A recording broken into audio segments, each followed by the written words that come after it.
in my eyes, the big question is what kind of sanction and how many of them you are going to release now.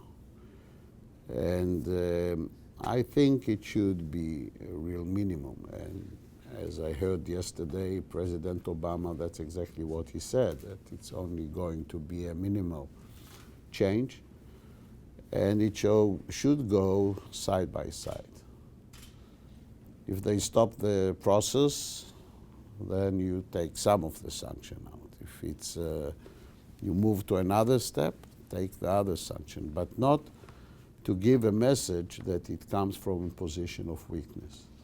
And in my eyes, the American policy is not coming out of weakness, it comes out of power.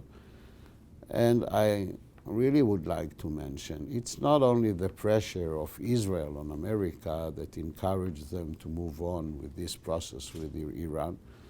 It's mostly the pressure that comes from the Arab moderate countries.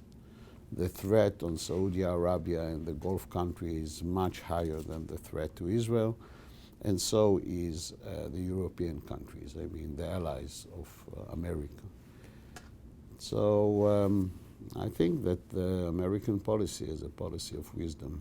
Well, the answer is that there has to be a change in the atmosphere in Congress. I mean, the American Jewish Committee did a poll of the Jewish community that came out just last week, and Obama got a 62 to 36 favorable approval from the Jewish community over how he's handling Iran.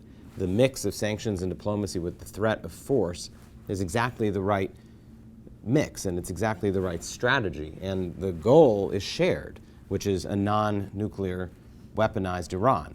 And the Congress needs to know, and the Congress needs to hear, and that's part of what J Street does, that the majority of the American Jewish community supports this. This is getting the end that we want.